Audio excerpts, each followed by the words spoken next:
현재 토트넘 내부가 심상치 않습니다. 맨유전 열받은 콘테의 폭탄 발언이 터졌기 때문인데요. 영국 일각에서는 벌써부터 라커룸에 불만이 쌓이기 시작해 선수들의 언해피가 뜨기 시작할 것이라고 전망하고 있는 상황입니다.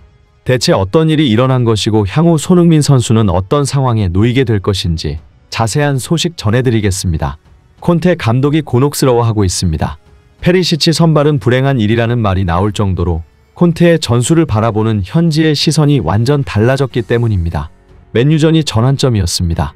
토트넘은 20일 맨유와의 원정 경기에서 졸전 끝에 0대2로 패했습니다. 신들린 선방을 펼친 위고 요리스를 제외하고 필드 플레이어 전원의 활약이 기대에 미치지 못했습니다. 특히 33세의 베테랑인 페리시치는 이번에도 비판을 피해가지 못했습니다. 페리시치는 콘테 감독의 이탈리아 세리에A 인터밀란 시절의 애제자였습니다. 세리에A 우승 트로피를 함께 들어올리기도 했고 콘테 감독은 이번 시즌을 앞두고 페리시치가 자유계약으로 풀리자 가장 먼저 품에 안았습니다. 하지만 페리시치에 대한 신뢰가 집착으로 바뀌고 있습니다. 페리시치는 팀에 녹아들지 못하고 있고 지나친 개인 플레이를 한다라는 비판이 따르고 있는 상황에서도 콘테 감독은 맨유전을 앞두고 페리시치는 스트라이커로 뛸 수 있고 경험도 있다. 맨유전에서도 그 역할을 할 수 있다. 라고 밝혔습니다. 하지만 콘테는 맨유전 3-4-3이 아닌 3-5임 카드를 꺼내들었음에도 페리시치의 독단적인 플레이에 토트넘은 빛을 잃었습니다. 당초 아무리 페리시치라도 3-5-2 포메이션에서는 잘할 것이다라는 기대가 와르르 무너진 것입니다. 이에 페리시치를 옹호하기로 유명했던 영국의 풋볼 런던조차 돌아섰습니다. 풋볼 런던은 페리시치는 콘테 감독 휘하의 세리에A 우승 시즌에서 선보인 공격적인 윙백의 모습을 보이지 못하고 있다고 저격했습니다. 실제로 페리시치의 플레이를 복기해보면 전반적으로 낭비였습니다. 그는 7개의 크로스를 올렸지만 동료들에게 배달된 것은 단 1개뿐이었습니다. 오른쪽 윙백인 도어티가 84.4%의 패스 성공률을 기록한 반면 페리시치는 78.1%에 불과했습니다. 또 2차례의 볼터치 미스로 상대에게 볼을 내줬습니다. 풋볼 런던은 페리시치는 콘테 감독이 큰 경기에 신뢰하는 선수고 그동안은 맹활약으로 화답했다. 그러나 라이언 세세뇽이 올드 트래포드에서 선발로 나서지 못한 것은 불행한 일이었다고 꼬집었습니다. 도대체 손흥민의 페리시치 악몽은 언제 끝나는 것일까요?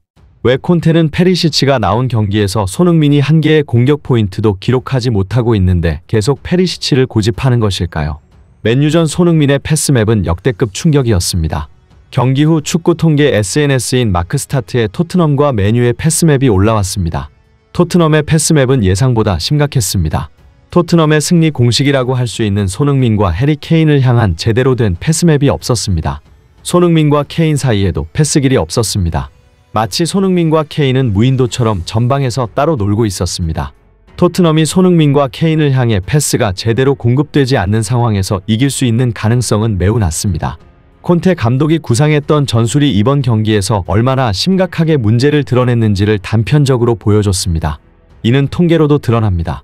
손흥민은 이번 경기에서 토트넘 선발 선수 중 가장 적은 볼터치 횟수를 기록했습니다.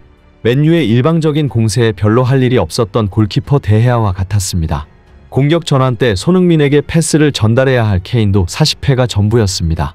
그 결과 토트넘은 슈팅을 단 9개밖에 시도하지 못했습니다. 그마저도 케인 3회, 손흥민 1회였습니다. 아무리 골결정력이 뛰어난 선수라도 슈팅을 시도하지 못하면 득점을 만들 수 없습니다. 반면 맨유는 제이든 산초를 제외한 모든 공격진이 4회 이상 슈팅을 시도했습니다. 공격진에게 양질의 기회를 잘 만들어줬다는 뜻입니다. 특히 상위권 팀들과 맞대결에서 문제점이 노출되고 있고 맨유의 레전드 리오 퍼디난드가 콘테 감독에게 일침을 날렸습니다. 20일 영국 매체 더부트룸에 따르면 퍼디난드는 자신의 유튜브 채널을 통해 현재 토트넘은 빅클럽을 상대로 정말 형편없는 축구를 하고 있다. 경기를 봤는데 토트넘은 캠프를 차리고 있더라. 라고 말했습니다. 또한 오늘 모든 경기는 아니더라도 경기의 많은 부분에서 압도당했다. 실제로 골을 넣는 것처럼 보이지 않았다. 라고 전했습니다. 맨유전 이후 토트넘의 올 시즌 경기 운영에 대해 비판의 목소리는 더 심해졌고 프리미어리그 공격수 출신의 전문가 아그본라우는 솔직히 토트넘 경기를 볼 이유가 없다. 토트넘은 환상적인 선수들을 데리고 무리뉴 감독 시절과 비슷한 축구를 하고 있다. 라고 언급했습니다. 결국 맨유와 경기를 하기 전부터 이런 기조가 계속 이어지자 콘테는 참을 수 없는 분노를 느꼈다는 소식이 전해졌고 기어이 맨유전에서 사고가 터지고 말았습니다. 콘테는 감독으로서 하지 말아야 할 발언을 일삼은 것입니다. 토트넘 전담기자 조나단 빌에 의하면 맨유전 콘테와 벤탄쿠르의 다툼이 있었다고 전해졌는데 이 과정에서 콘테가 심한 욕설을 한 것으로 드러났습니다. 콘테의 입모양을 분석한 결과 콘테는 이탈리아어로 패스 라 펠라 테스트 디 카조라고 했는데 이는 패스를 하라고 미친놈아 혹은 똥덩어리야 같은 뜻으로 밝혀졌습니다. 이후 콘테와 벤탄쿠르 사이에서 다툼이 벌어졌고 토트넘 내부 분위기는 최악의 상태가 되고 말았습니다. 특히 콘테는 맨유전에서 선수들의 수준에 굉장히 실망했다는 얘기가 전해졌는데요. 프리미어리그 기자인 팀 스피어스의 말을 빌리면 콘테는 맨유전 경기를 보면서 주머니에서 손을 넣으며 움직이지 않고 서 있었고 자신이 보고 있는 것을 당혹스러운 표정으로서 정확히 묘사하고 있었다. 라고 말했습니다. 이전에 콘테는 나는 선수들, 스태프들과 타협하지 않는다. 누구와도 타협은 없다. 이것은 매우 분명해야 하고 나는 나의 길을 갈 것이다. 라고 말한 바 있었는데 자신의 고집이 최악의 경기력을 야기시키자 벤탄쿠르와의 해프닝에서 유추할 수 있듯 도리어 선수단에게 분노를 표출하고 있는 것입니다. 이런 상황에서 손흥민 선수가 걱정되지 않을 수 없는데요. 최근 있었던 레전드 앙리의 발언을 감안하면 더욱 현재 상황이 안타까울 뿐입니다. 지난 20일 티에리 앙리는 아마존 프라임 스포츠를 통해 나는 손흥민을 사랑한다. 모든 사람들이 잘 되기를 바라는 프리미어리그에서 몇 안 되는 선수 중 한 명이다. 라고 말했습니다. 이어 그가 골을 넣지 못하고 힘든 시기를 보낼 때 나는 토트넘의 골이 아닌 그의 골을 축하했다. 농담은 제쳐두고 모두가 손흥민을 사랑한다. 무언가 이상한 게 있다. 심지어 상대팀 팬도 그를 지지하는 마음이 있다. 그는 그냥 좋은 사람이다. 라고 칭찬을 아끼지 않았습니다. 손흥민은 2015-16 시즌 레버쿠젠을 떠나 토트넘에 합류했습니다.